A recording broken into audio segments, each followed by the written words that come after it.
It's a big accomplishment to stay focused for 30 days.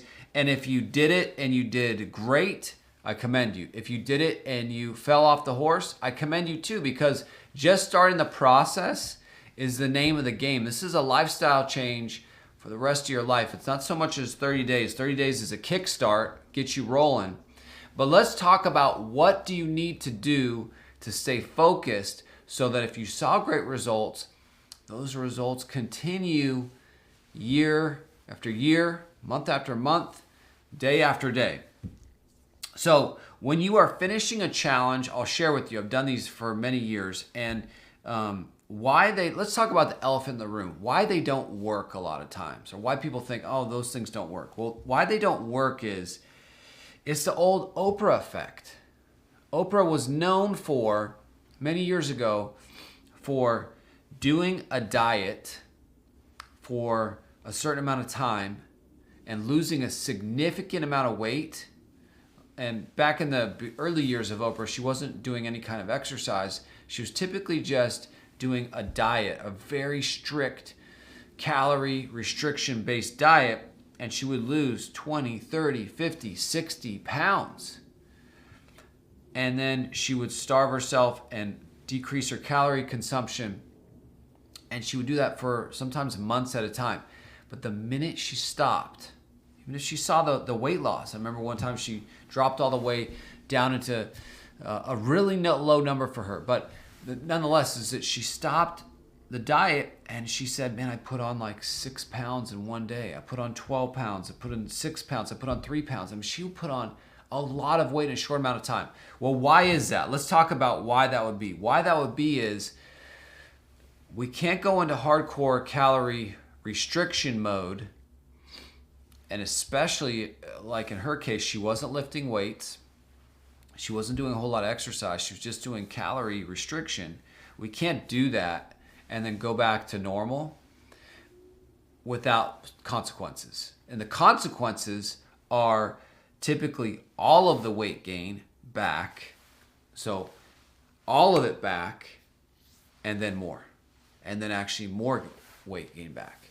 And the reason is because if you just cut the calories in her situation, you actually lose fat, but you lose muscle too.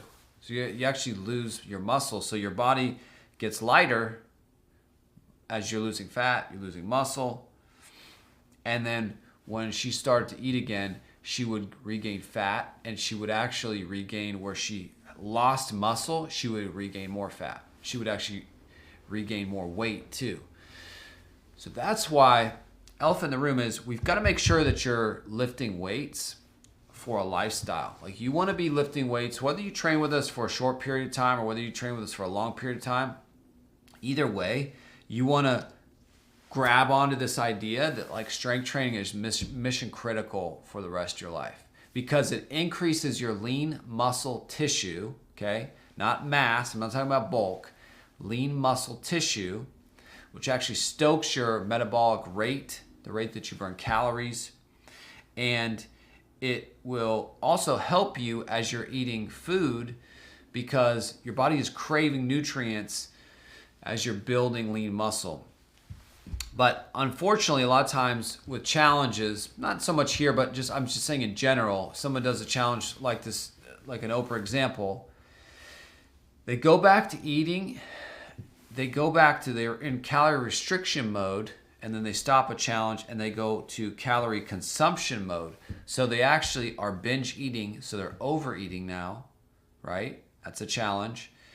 And then they're also, they're eating the wrong foods and they're eating too much of the wrong foods for an extended period of time. So whatever gains that person made in 30 days, if they just go right back to eating, I would almost say, don't do a challenge. But what's so smart with the challenge is you're not going to do it that way. This is in some ways also an elimination diet because you cut out processed foods for 30 days.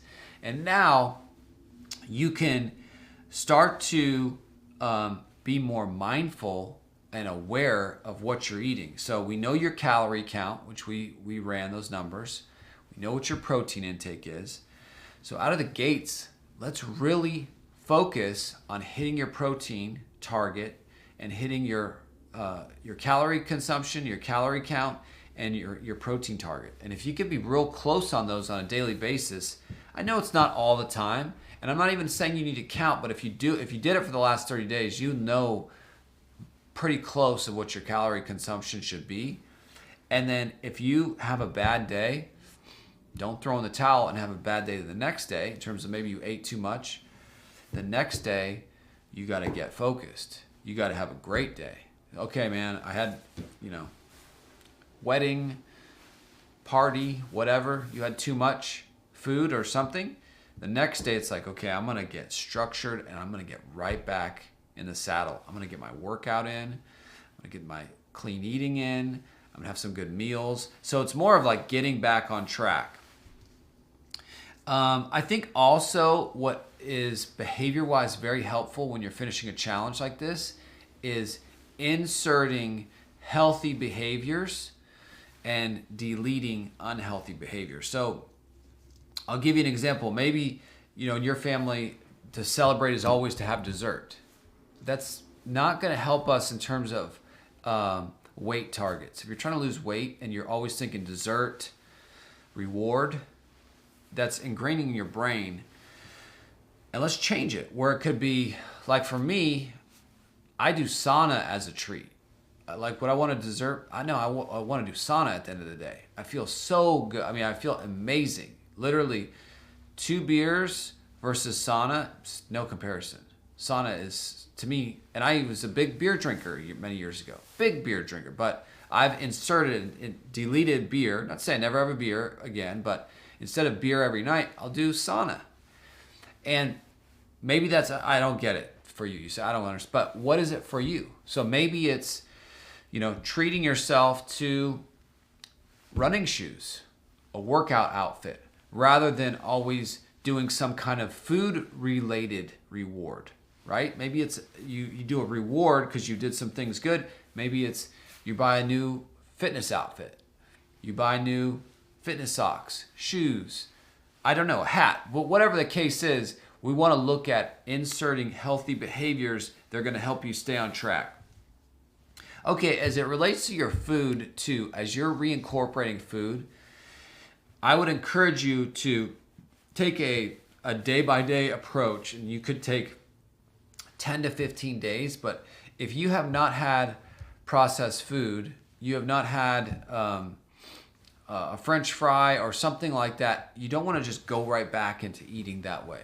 So you may try one of those things. If you want to pick a day where you have a cheat meal, no problem.